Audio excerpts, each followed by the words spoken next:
Welcome to Thought Crime, baby. Rated PG-13. Parents strongly caution. Since the Republican Health Care Act has been pushed back in the Senate, we're going to be talking about something a little different today. A little lighthearted. We're going to be talking about Joe Budden and how Joe Budden's anger against millennials is the best representation of old people and their lack of understanding of internet culture. Now, if you've been on the internet this past week, you probably saw this altercation at the BET Awards red carpet. You think I left my battery? And this is Thought Crimes. Yo, welcome to Thought Crimes, everybody. This is your boy Prince Solomon in the building here with Sincere Ignorance. Absolutely. We're gonna go ahead and talk about Mr. Joe Budden, Joseph Budden. Right? He's a fall off. He's a failure in hip hop. At least that's Such what a people. failure. That's what people will have you to believe in hip hop. And Absolutely. he hates millennials. Yeah, we just saw a ridiculous video by the Young Turks, right? And some douche-headed motherfucker with that fucking friar top haircut. And we saw him, he went through, why Joe Budden hates millennials, and I'm going to celebrate at Starbucks. Whatever, shut the fuck up. But here's the thing.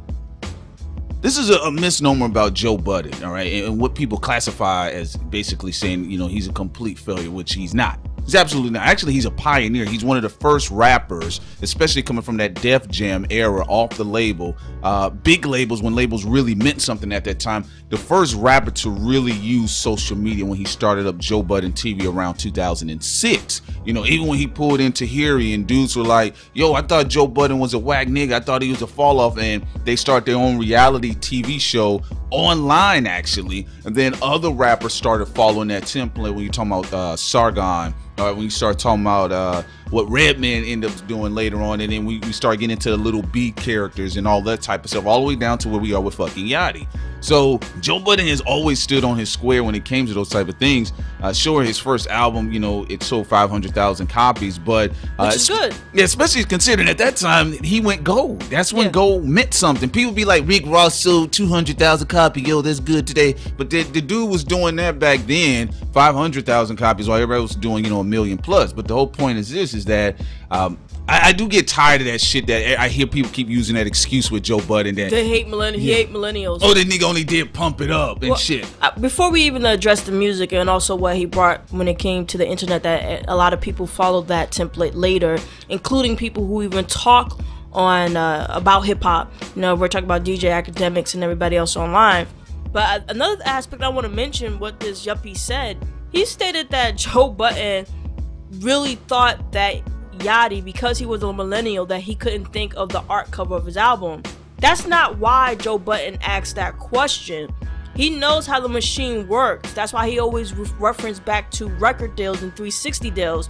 So while this guy is trying to make it about a whole millennial thing and crying like a stupid douchebag, it's not about that. He was saying that usually when it comes to 360 deals, they usually control almost everything about the artist, right down to the cover of the album. They control everything about the artist. They control how much proceeds they pull in. Whatever the artist puts his hand on, the corporation got their hand in too. Now, for some artists, they do get more leg room. You know, like we remember when Janet Jackson, when she had control of Janet Period, she wrote everything for that album and she did the album cover the way she wanted to. But in a lot of cases with new artists, they are controlled, which is why Janet Jackson even did that song back in the day, controlled her, you know, that particular album. Yeah. So he was just talking from that standpoint, and people were making it seem like the douchebag, oh, Joe Budden is trying to come after millennials. Fuck all that shit. Fuck all that shit, because that motherfucker is the reason why we got a goddamn Yachty.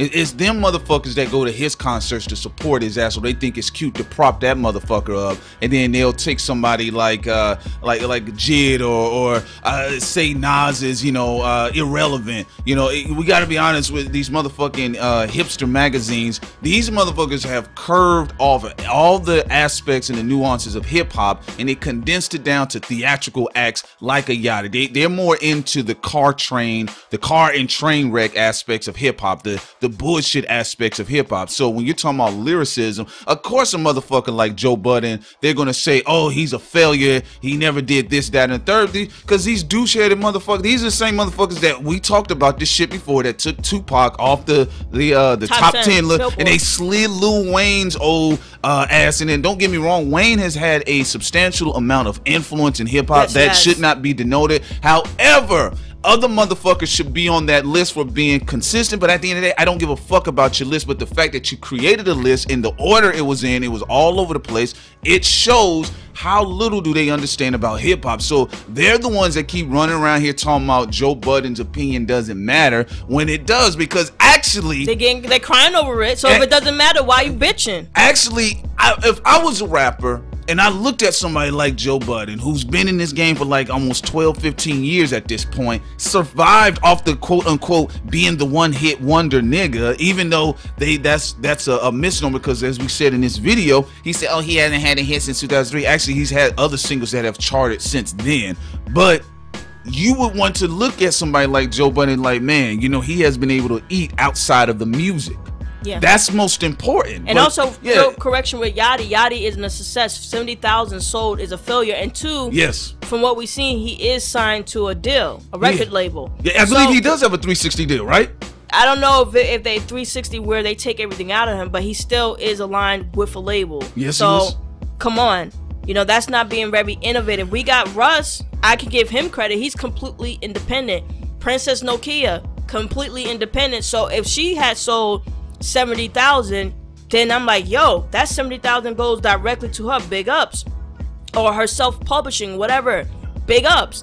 But you can't give somebody credit and try to say, oh yeah, they're part of the renaissance of millennials doing it on their own if they sign to a record label. No, they're not a part of the renaissance. Okay, they're not a part of the renaissance. J. Cole is a part of a renaissance. Kendrick Lamar is a part of a renaissance. Well, musically, but he's a part of a deal too. Well, he is a part of a deal, but you're talking about what he's able to do, breaking off and putting other talent up under him. He's making sure he doesn't have to be the front man anymore. He's like, Jid, I'll pass the ball to you. Earth Gang, I'll pass the ball to you.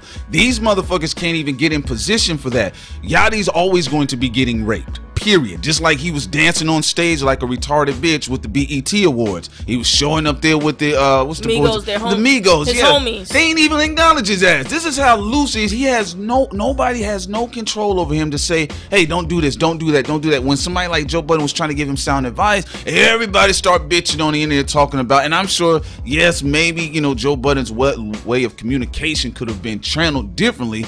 But you cannot disregard the advice if we're talking about long term here. That's the thing I'm not liking about this, and that's why I told y'all before, I have a problem with these bitch ass hipsters when they want to come front and center and act like they're the authority in hip hop. That's what I'm saying. And they also, by way approximate of somebody like an Elliot, who is the backdoor for the hipsters to come in. All right, that's why we have all these fuckers running around here right now acting like, you know, oh, I feel at this stage, did Big L really matter?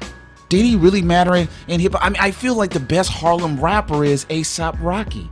You know, that's what you're getting with these hipsters. So what we're saying here, if you want to go back to the situation with Joe Budden, look, let's stop talking about the music, all right? Because half the people saying Joe Budden is a one-hit wonder, they don't listen to that type of lyrical music anyway. Let's just be real about that, all right? We're gonna keep it real about that. The motherfuckers, they're the ones that want to prop up the Migos as the echelon of hip-hop. They want to prop up Yachty as that fucking hipster said that he's a goddamn renaissance man. From the Young Turks, yeah. Yeah, I even saw another motherfucker in the goddamn New York, what is it, the New York Post, wrote this long article trying to validate the fuckery of Yachty. And like I said before, if Yachty was independent, he could be validated, but he's not. So that's the whole dilemma. He's not even a part of the whole 100% independent, going out there selling records. You can't put him in the same space as Russ or Princess Nokia. Look, if Yachty was doing his own shit, and he was independent completely, like Zero was, or at least recouping to the level of somebody like Zero, who recently retired after damn near 20 albums in Houston, Texas, or what Lil Flip was doing when people was laughing at Flip going against T.I. around trap music, even though Flip was getting more points off his album than T.I., a trap music T at the early parts of his career for double disc albums. If he was doing shit like that, I wouldn't even give a fuck about Yachty. But the problem is, yes, he's being raped financially, and then on the second end of it, his integrity is not even being maintained. You can tell the people don't care because they don't care about his integrity, and integrity speaks volume for somebody that's looking for longevity. I don't give a fuck what Yachty's saying. Yes, you're not going to be doing music forever. Absolutely understand, but we don't want you to do music forever, man. But if you say you want to break off into something else, you don't want to damage your brand in that process. At least all the people that are bitching about Joe Budden, whatever they can say, the man has been able to do a lot of shit outside of music. In fact, he's the only member of Slaughterhouse that he says, I don't care if we do another album or not. The other ones, they are successful in their own right, but let's be real, there's a different dynamic and quality to Joe Budden as opposed to like Royce da 5'9". Nobody's checking to hear what Royce da 5'9" has to say outside of the music, or Crooked Eye or Joel Ortiz, all dope lyricists, but Joe Budden is a complete independent personality. So all these people talking this shit, long term, you gotta look at it. This motherfucker's been here for over a decade and probably moving on to a decade and a half, while all these little bitch niggas in between thinking they're cute with their Ricky Martin shirts. They may not even last that long. They need to actually sit down with the dude and say, yo, how did you do what you did? Yeah, and also, you know, Young Turks, come on, stay in your lane. Young Turks. I'm gonna have to. You said stay in your lane. I'm gonna have to agree with LeVar Ball's t-shirt. Stay in your fucking lane, man. Stay in your lane. Don't come over here trying to integrate into the whole hip hop scene, and then also talking about Joe Budden, and then try to equate that to the policies and the politics of millennials. Yeah, we know what's going on with millennials. We even made a video on that ourselves, in particular talking about what black millennials face as well. Facts. We know about the policies, we know about the major debt in college and all that. That has nothing to do with Joe Budden. Nothing to do with Joe Budden. And try to equate that and try to put him in that mix is ridiculous. Yeah, it's special ed syndrome. That's what it is. And you know what? This is a part of them TMZ motherfuckers too. So anyway, we're gonna leave it on this note. You know, we'll be editing a narration piece about Joe Budden and also some other aspects of hip hop as well. But we just want to put this out there because I see a lot of people talking, but you know, it's people. I love what Vince Staples said when we're talking about the culture. What does that mean? Because we keep saying the culture, and it's always being redefined by these goddamn Abercrombie and Finch motherfuckers. So that's why I still rock with Joe Budden 100% on his opinions when he's challenging the system, because that shit does need to be said. We have too many soft shoe hip hop coons. That's what I would like to say. A lot of hip hop coons tap dancing around the situation and giving people like Young Turks and even TMZ play to move into hip hop. What the fuck is Harvey gonna do talking about hip hop? He looks stupid as fuck up there. A lot of them look stupid as fuck. TYT, you know, stay in your fucking land. I'm actually surprised that you had a video like that. Like, they need the views. They need them views. Yeah, you know, like Vince Staples said, they always come into us to dip into us to get some fucking views, not the other way around. Absolutely, that's what we got. That Katy Perry and what's the little crack whore, the mayonnaise jaw bitch, Miley Cyrus. Yeah, she was able to. Yeah, she was able to dance around in a bunch of Jordan gear, and then she gets up in a fucking country hit magazine talking, I'm still singing hip hop music. Well, bitch, you had your lips around black hip hop dick for the past 3 years, 3, 4, 5 years. Now you're sick of it because you ran out of motherfuckers to run through. So anyway, we're gonna leave this shit on this note. We'll be back with a part 2 later on, folks. Of course, this is your boy Prince Solomon, and this your girl Sincere. Peace. I saw the check, nigga. Huh? What? Stop.